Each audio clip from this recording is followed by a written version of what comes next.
Shalom. Shalom. Shalom. Shalom. Harus semangat. Tahun 2021 harus beda. Kita harus lebih bersemangat lagi. Karena hati yang bersukacita, hati yang gembira adalah obat. Semangat pun adalah obat juga menghadapi setiap persoalan kita. Puji Tuhan, kita akan menerima kebenaran firman Tuhan yang terdapat di dalam kitab Yeremia pasal 29 ayat yang ke-11. Haleluya. Ayat yang tidak asing di telinga kita, tapi kita mau belajar lebih dalam lagi. Yeremia pasal 29 ayat 11 kita baca bersama-sama. Demikianlah firman Tuhan. 2, 3. Sebab aku ini mengetahui rancangan-rancangan apa yang ada padaku mengenai kamu. Demikianlah firman Tuhan, yaitu rancangan damai sejahtera dan bukan rancangan kecelakaan, untuk memberikan kepadamu hari depan yang penuh harapan. Haleluya. Pasti setiap orang Kristen pada umumnya sangat familiar sekali dengan ayat ini, ya. Ayat ini banyak dijadikan menjadi ayat emas atau slogan dalam kehidupan orang Kristen. Tidak salah saudaraku yang dikasih, karena ini adalah ayat firman Tuhan yang tentunya pasti juga digenapi bagi setiap orang yang sungguh-sungguh percaya kepadanya. Saudaraku yang dikasih Tuhan, ayat ini ayat yang luar biasa sekali. Di ayat ini mengandung janji di mana masa depan saudara dan saya itu ditentukan oleh Tuhan. Jadi bukan ditentukan oleh diri kita. Tetapi pada saat siang hari ini kita mau tahu, kita harus mengetahui ayat ini untuk siapa digenapi. Orang berkata, ya namanya ayat firman pasti semua dong, untuk semua orang. Benar, ayat ini diberitakan sebenarnya untuk semua orang, untuk seluruh umat manusia. Tetapi ada kekhususan di dalamnya, di mana tentunya yang mendapatkan janji Tuhan ini juga adalah orang-orang yang tertentu. Ayat ini boleh diberitakan untuk semua orang, tetapi yang mendapatkan janji itu pasti itu adalah orang yang spesial di mata Tuhan. Haleluya. Saudaraku yang dikasih Tuhan, di ayat ini mengatakan, sebab aku ini mengetahui rancangan-rancangan apa yang ada padaku mengenai kamu. Jadi setiap pribadi kita, saudara dan saya ini sebenarnya sudah ada rancangannya di tangan Tuhan. Suatu saat engkau akan menjadi apa, suatu saat engkau akan menjadi seperti apa. Tetapi semua itu bisa terjadi ketika kita ikut alur Tuhan. Banyak rancangan menjadi gagal, rancangan Tuhan itu menjadi gagal apabila kita keluar dari alur kebenaran Tuhan. Jadi bukan Tuhan yang menggagalkan. Jadi kalau ada orang merasa gagal, itu karena dirinya sendiri, bukan karena Tuhan. Karena rancangan Tuhan berkata bahwa rancangan Tuhan itu adalah masa depan, damai sejahtera. Tidak ada rancangan kecelakaan. Nggak ada, saudara. Tuhan merancangkan sesuatu yang buruk bagi saudara dan saya. Rancangan Tuhan, firman Tuhan berkata, aku mengetahui, bayangkan, rancangan-rancangan apa yang ada padaku. Rancangan apa yang ada pada Tuhan mengenai kamu. Artinya mengenai kita ini rancangan Tuhan itu ada. Jadi saudara boleh merancangkan sesuatu dalam hidup saudara, boleh, tidak salah. Tetapi rancangan itu juga harus seizin Tuhan. Saudaraku yang dikasihi Tuhan, kita kadang-kadang berpikir, Tuhan merancangkan aku jadi apa ya? Iya kan? Kita kan, ini kan rahasia Tuhan. Kita belum tahu sampai saat ini. belum tahu apa sebenarnya rancangan Tuhan dalam hidup kita. Banyak orang tidak tahu, tidak mengerti proses jalannya, tiba-tiba dia menjadi seorang anak Tuhan. Kan banyak sekarang ya kesaksian di medsos itu. Ustaz-ustaz yang beken, ya kan? Mereka menerima Tuhan. Saudaraku yang dikasihi Tuhan, saat siang hari ini kita mau belajar supaya rancangan Tuhan, yaitu masa depan yang penuh pengharapan itu menjadi milik kita, menjadi bagian kita, bukan hanya sekedar tertulis di dalam Alkitab kita.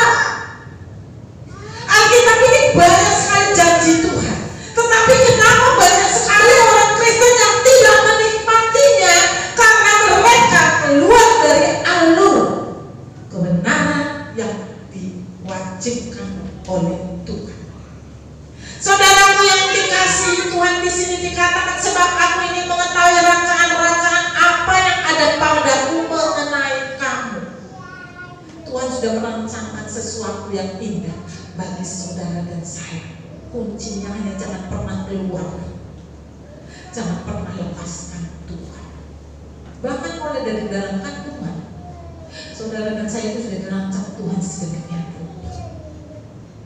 Jadi jangan saudara berpikir kalau hidupku susah itu rancangan Tuhan. Bukan. Tuhan tidak pernah merencanakan kesusahan bagi kita. Tuhan merancangkan sesuatu yang luar biasa, yang hebat, yang ajaib, di mana saudara dan saya mempunyai masa depan yang penuh dengan pengharapan. Saudaraku, kita melihat supaya kita tahu bahwa rancangan Tuhan itu sebenarnya mulai dalam perut mama kita itu sebenarnya sudah dirancang Tuhan. Yeremia yang 1 ayat 5. Sebelum aku membentuk engkau dalam rahim ibumu, aku telah mengenal engkau, dan sebelum engkau keluar dari kandungan, aku telah menguduskan engkau. Aku telah menetapkan engkau menjadi nabi bagi bangsa-bangsa. Haleluya. Ini adalah rancangan Tuhan kepada Nabi Yeremia. Demikian juga di dalam kehidupan saudara dan saya. Sekalipun kita ini bukan nabi, tetapi kita ini juga adalah ciptaan Tuhan, yang tentunya rancangan Tuhan juga berlaku atas hidup saudara dan saya. Di sini dikatakan, sebelum aku membentuk engkau dalam rahim ibumu, aku telah mengenal engkau. Kita aja belum kenal diri kita, ya kan? Kalau kita masih baru lahir, belum tahu. Kita aja dipanggil siapa, nama kita nggak tahu kan? Setelah agak-agak kali bertumbuh lah, kalau kita panggil namanya, seperti Kristo ini, kalau dipanggil baru dia menoleh, karena dia sudah mulai tahu, mulai kenal. Oh, akunya yang dipanggil Kristo itu. Kalau dulunya mana tahu dia, baru kita panggil dia nggak tahu. Ya kan? Saudaraku yang dikasih Tuhan, tetapi firman Tuhan berkata, aku telah mengenal engkau. Bahkan sebelum engkau keluar dari kandungan mama kita, aku telah menguduskan engkau. Kita ini sudah dikuduskan semenjak kita lahir. Jadi jangan salah, bayi yang baru lahir itu bayi yang kudus, bayi yang suci. Walaupun orang tuanya ada dosa di dalamnya, karena Tuhan yang menguduskan. Jadi belum punya dosa. Kenapa mereka tidak tahu tentang dosa? Memang tahu ceritanya ini tentang dosa, enggak ngerti dia, belum ngerti.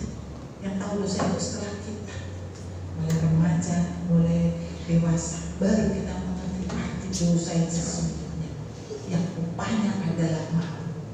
Oleh karena itu saat siang hari ini di sini juga dikatakan, aku telah menetapkan engkau. Ingat, kalau menetapkan itu berarti Tuhan sudah menentukan. Jadi apa kita nabi? Kalau Nabi Yeremia dijadikan nabi bangsa-bangsa, kalau saudara dan saya, itu rahasia Tuhan. Saya saudara dan saya akan dijadikan sesuatu, tentunya sesuatu yang berharga, sesuatu yang indah, sesuatu di mana yang dapat dibanggakan. Itulah Tuhan.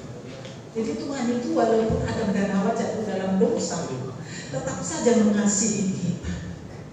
Kenapa? Dia tidak ingin saudara dan saya hidup dalam keterpurukan. Saudaraku yang dikasihi Tuhan, ini adalah janji kepada saudara dan saya. Jika dalam hidup kita ini Tuhan sudah merancangkan sesuatu yang indah di dalam hidup kita, cuma satu yang saudara pegang, jangan pernah keluar atau melenceng dari apa garis Tuhan. Yang membuat gagal hidup kita itu karena kita keluar. Kita berjalan menurut kemauan kita sendiri, kita berjalan menurut rancangan kita sendiri. Nah, manusia ini banyak rancangannya kan. Gak salah sebenarnya merencanakan sesuatu, tidak salah. Tetapi rancangan kita ini sia-sia kalau tidak ada Tuhan di dalamnya. Kita lihat Mazmur 94 ayat 11. Tuhan mengetahui rancangan-rancangan manusia, sesungguhnya semuanya sia-sia belaka. Haleluya. Jadi Tuhan mengetahui rancangan saudara dan saya. Oh, aku nanti pengen jadi ini, aku pengen punya ini, aku pengen jadi orang yang seperti ini. Tetapi di sini firman Tuhan berkata rancangan manusia itu semuanya sia-sia apabila tidak disertai Tuhan di dalamnya. Sekali lagi saya katakan tidak salah mempunyai rancangan kita dalam hidup kita. Namanya kita manusia, pasti dong kita punya rancangan masa depan ya, kehidupan kita supaya lebih baik lagi. Enggak salah. Tapi setiap rancangan kita ini kita harus serahkan di dalam tangan Tuhan, supaya Tuhan tuh bekerja di dalamnya. Jangan pernah memaksakan kehendak kita. Orang Kristen ini kan banyak sekali memaksakan kehendaknya. Maunya yang ini. Tidak bisa diganggu-gugat. Padahal yang ini Tuhan tidak mau. Pemaksaan kehendak inilah yang sering kali membuat kita menjadi gagal dalam hidup kita. Karena apa? Kita tidak mau ikut alur Tuhan. Seharusnya sebagai orang percaya kita harus mengalir aja, ikuti aja aliran Tuhan itu. Apa maunya Tuhan? Yang penting jangan pernah keluar dari kebenaran. Pasti Tuhan akan atur sedemikian rupa perjalanan hidup. Seperti apapun peliknya kehidupan kita, kalau Tuhan sudah merancangkan kita menjadi sesuatu, pasti kita menjadi sesuatu yang dimana kita patut dibanggakan, baik di hadapan Tuhan maupun di hadapan manusia. Saudaraku yang dikasihi Tuhan, sekali lagi jangan pernah memaksakan kehendak kita atas setiap rancangan kita. Ketika Tuhan Yesus berdoa di Getsemani, biarlah kehendak yang jadi, karena itulah yang seharusnya kita katakan kepada Tuhan. Ada permohonan, permintaan kita, tetapi biarlah semua yang Tuhan yang mengatur. Karena kalau Tuhan yang mengatur, pasti semuanya indah pada waktunya. Banyak orang komentar, banyak persoalan ini. Kalau saya lihat, bertahan, setia, pasti indah pada waktunya. Iya, indah pada waktunya. Tetapi untuk siapa indah pada waktunya? Seringkali indah pada waktunya ditulis, padahal yang tulis itu orang yang tidak bertobat. Bisakah ini indah pada waktunya? Tidak. Indah pada waktunya untuk orang-orang yang benar-benar serius bertuhan, itu baru ada indah pada waktunya.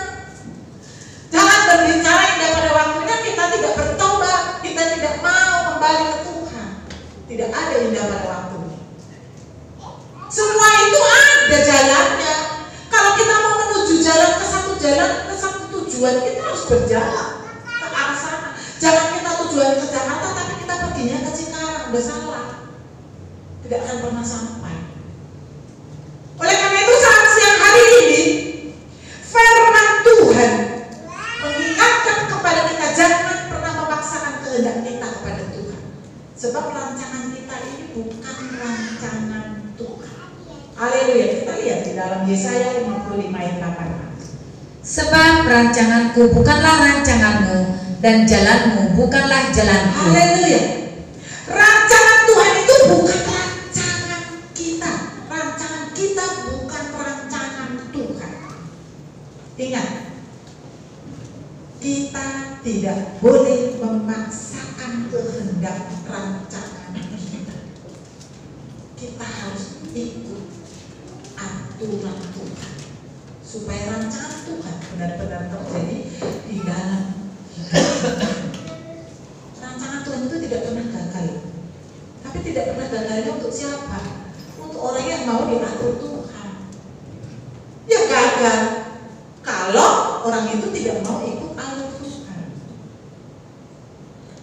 Apa yang tidak bisa dilakukan oleh Tuhan? Semua bisa dilakukan kan? Semua bisa dilakukan oleh Tuhan. Tetapi yang tidak dapat dilakukan oleh Tuhan adalah apabila orang-orang itu tidak mau bertobat, maka Tuhan tidak mau melakukan sesuatu yang indah pada waktu. Saudaraku yang dikasihi Tuhan, kita kalau memaksakan kehendak kita akan menjadi stres. Pasti deh. Banyak sekarang orang jadi stres. Stres kenapa? Karena pikirannya hanya keinginannya yang maju, kehendaknya yang maju. Syukurilah apa yang saudara terima saat ini. Bersyukur. Apapun situasinya, bersyukur. Saya pikir manusia ini kadang-kadang terlalu ambisius. Nggak salah ambisi, tapi ambisius yang kelewatan itu bisa membuat kita stres. Orang-orang gila itu kan karena stres itu.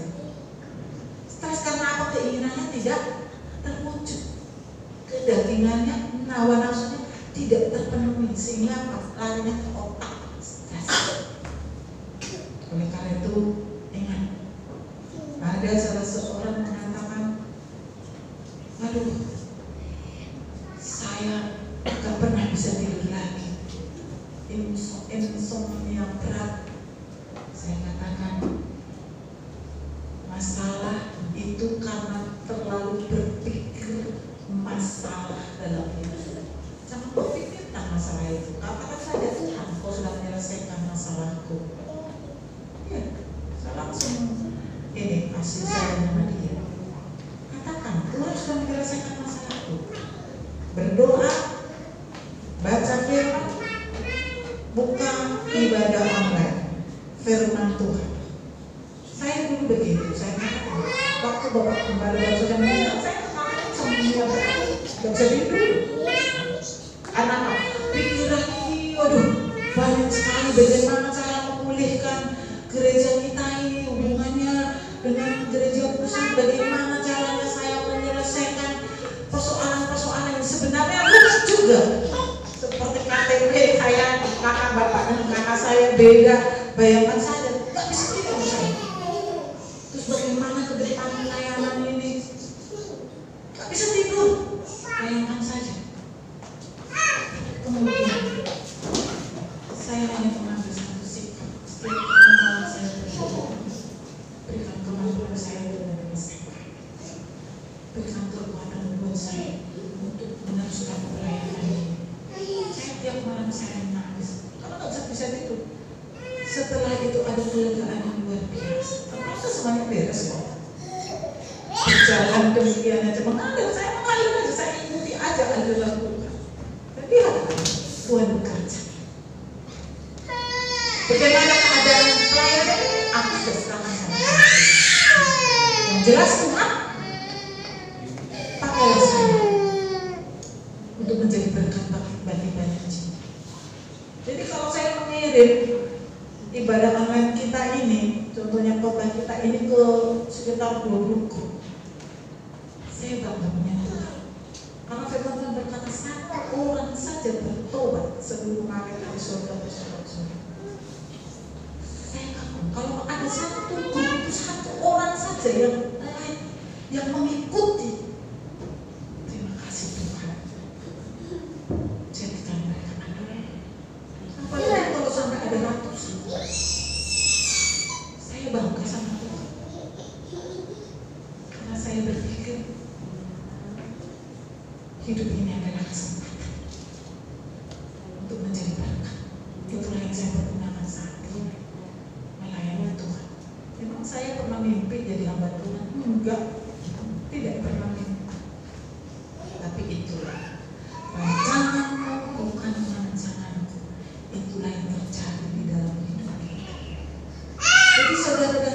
boleh merancang sesuatu, tapi selalu rancangan dalam tangan Tuhan. Karena rancangan kita itu semuanya sia-sia bila mana tidak bersama dengan Tuhan.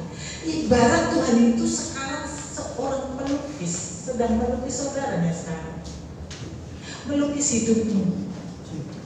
Suatu saat engkau akan menjadi apa? Dia sedang melukis kita. Jadi jangan salah. Jadi Tuhan itu tidak diam, Tuhan itu bekerja. Dia sedang melukis saudara dan saya. Lihat ayat Yesaya 49 ayat yang ke-16. Lihat, aku telah melukiskan engkau di telapak tanganku. Amin.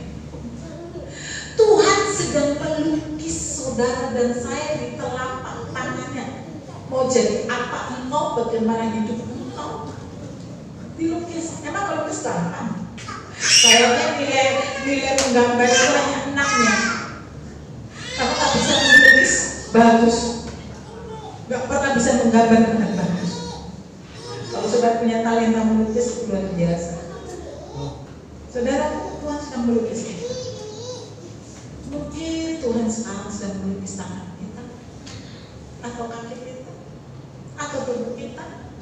Melukis itu memerlukan satu konsentrasi. Kenapa? Karena semua harus proporsional. Kalau melukis manusia, ada bagian-bagian yang rumit yang tidak bisa dikerjakan secepat. Mungkin di bagian wajah. Kalau seorang pelukis menggambar seseorang yang berwajah lembut, seperti gambar Tuhan Yesus pada umumnya, kalau dia salah coret aja, wajahnya bukan menjadi wajah yang lembut, tapi menjadi wajah yang sangat. Jadi makanya Tuhan hati-hati melukis saudara dan saya dengan cermat dan teliti, supaya tidak salah coret, supaya hasilnya memuaskan, hasilnya menjadi hasil yang bernilai. Saat ini mungkin Tuhan sedang melukis kita di tempat-tempat yang rumit, yang artinya mungkin ketika Tuhan sedang melukis di tempat yang rumit ini, saudara sedang mengalami kerumitan, mengalami persoalan, mengalami masalah, mengalami tantangan seperti situasi saat ini. Saudara yang dikasihi Tuhan, tapi ingat, jangan pernah engkau melukis dirimu sendiri. Biarlah Tuhan yang melukis saja. Sepahit apapun saat ini, ikut saja. Sekali lagi mengalir saja, ikut saja. Jangan pernah keluar. Jangan menggoreskan tanganmu sendiri supaya lukisanmu cepat jadi. Jangan. Biarkan saja Tuhan yang melukis kita menjadi sesuatu yang bermakna, sesuatu yang indah dan tentunya bernilai harganya. Bernilai harganya berarti mempunyai masa depan yang penuh pengalaman. Kita lihat lukisan yang mahal itu, yang luar biasa itu, nilainya sangat tinggi, sangat tinggi. Demikian juga Tuhan ingin membuat saudara dan saya mempunyai nilai yang fantastis dalam kehidupan. Kuncinya sekali lagi, jangan keluar dari kebenaran yang seharusnya. Tetap berjalan, sekalipun engkau sedang mengalami kerumitan, masih mengalami persoalan, tantangan itu biasa, semua orang mengalaminya. Tapi jangan pernah keluar. Sekali lagi, jangan pernah keluar dari rel kebenaran yang diatur oleh Tuhan, karena Tuhan sedang melukis kita. Makanya ada pujian yang mengatakan, tangan Tuhan sedang merendah suatu karya yang agung mulia, saatnya kan tiba nanti, kulihat pelangi kasihnya. Artinya apa, saudara?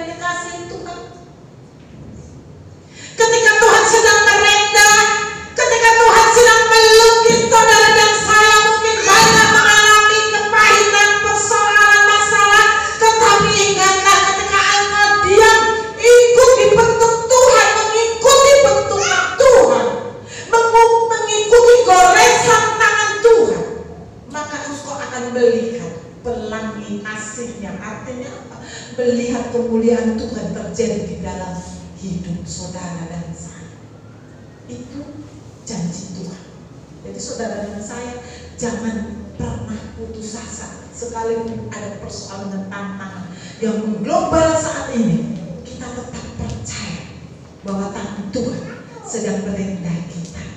Tangan Tuhan sedang melukis kita untuk menjadi sesuatu yang berharga di mata manusia, teristimewa di mata Tuhan. Haleluya. Saudaraku yang dikasihi Tuhan, bila seorang pelukis sedang melukis, itu mempunyai konsentrasi yang tinggi. Dia harus fokus, jangan sampai salah titiknya, jangan sampai salah garisnya. Tapi manusia ini seringkali ingin mempercepat lukisannya terjadi dalam dirinya, pengen langsung jadi, tapi hasilnya nol. Kenapa? Karena Tuhan tidak mau saudara dan saya itu campur tangan menolong menyelesaikan lukisannya. Tuhan gak perlu ditolong. Tuhan kita tidak perlu ditolong untuk menyelesaikan lukisan kita. Biarkan, izinkan Tuhan melukis kita. Sepelik apapun lukisan itu, serumit apapun lukisan itu, pasti Tuhan sanggup mengerjakannya untuk memperbaiki hidup kita. Oleh karena itu saat pagi hari ini, saudaraku yang dikasih Tuhan, di bagian yang rumit tadi saya katakan, pasti Tuhan sangat berhati-hati. Pelan goresannya, membutuhkan waktu yang cukup lama. Bukankah kita sakit? Kita sedang mengalami kerumitan. Mungkin kita alami, bukan sebentar kerumitan yang harus kita alami. Mungkin persoalan rumah tangga, persoalan ekonomi, persoalan penyakit.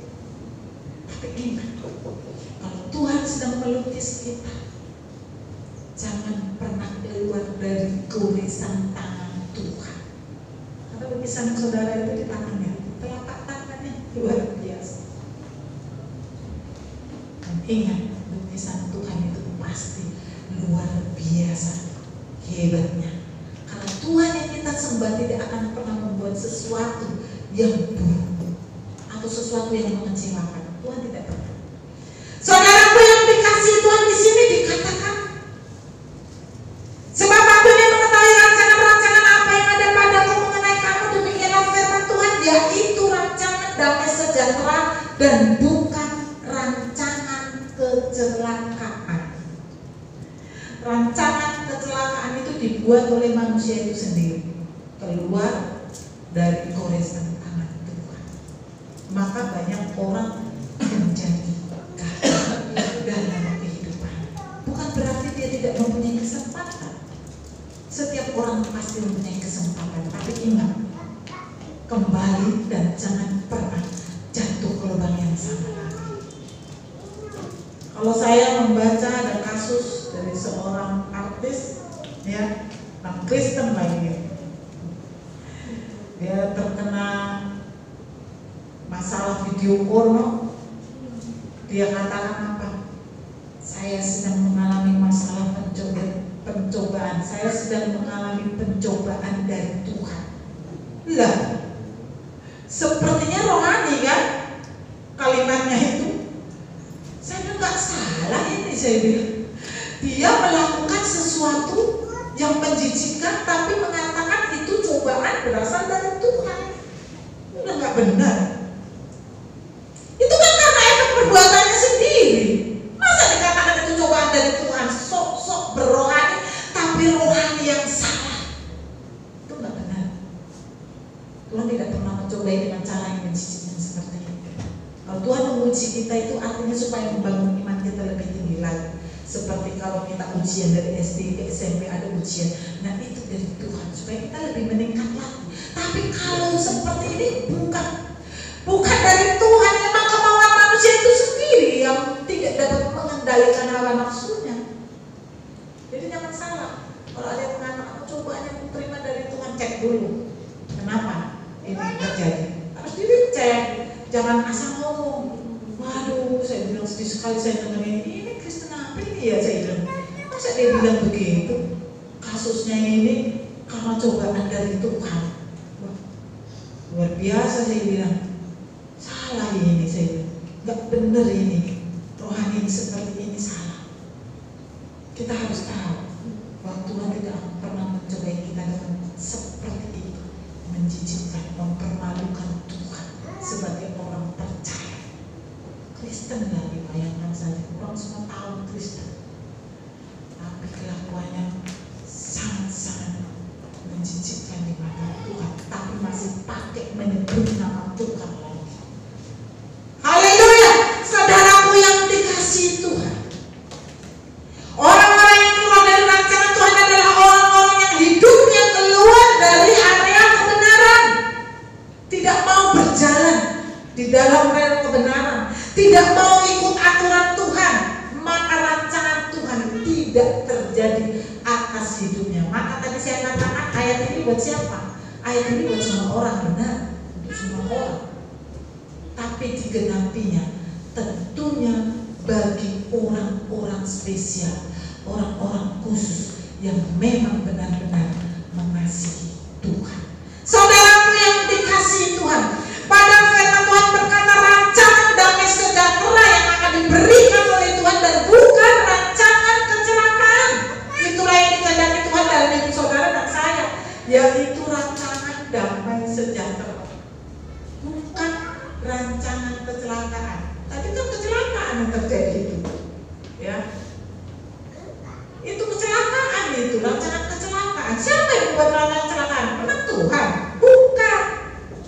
Diri kita sendiri, manusia itu sendiri yang merancangkan kecelakaan atas dirinya.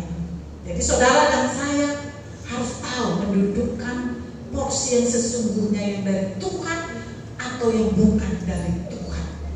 Saudaraku yang dikasih Tuhan, di dalam kitab Roma 14 ayat 19a mengatakan, sebab itu marilah kita mengejar apa yang mendatangkan damai sejahtera. amin. Tuhan merancangkan damai sejahtera, bukan rancangan kecelakaan. Rancangan damai sejahtera itu dibuat Tuhan dalam hidup kita. Jadi kita yang berusaha mengejarnya untuk mendapatkan damai sejahtera itu. Jangan diam. Jangan hanya duduk manis, diam di rumah, tidak bergerak untuk mengasihi Tuhan. Kita harus ada usaha, ada kegigihan untuk mendapatkan damai sejahtera itu. Karena damai sejahtera itu tidak datang sendiri, bukan. Itu harus ada perjuangan di dalam hidup saudara dan saya untuk mendapatkannya. Dan kita harus tahu bagaimana cara untuk mendatangkan damai sejahtera dalam hidup kita itu. Kita lihat ya, supaya terwujud rancangan Tuhan dalam hidup kita. Yesaya 32 ayat 17a. Di mana ada kebenaran, di situ akan tumbuh damai sejahtera. Haleluya. Ternyata ada kaitannya. Bagaimana damai sejahtera itu bisa muncul, bisa tumbuh bila mana ada kebenaran di dalam hidupmu. Jadi kita harus memiliki kebenaran di dalam diri kita, dalam hidup kita, dalam rumah tangga kita. Jadi kita tidak berjalan semaunya sendiri langsung damai sejahtera datang, enggak. Tapi orang yang mau hidup di dalam kebenaran.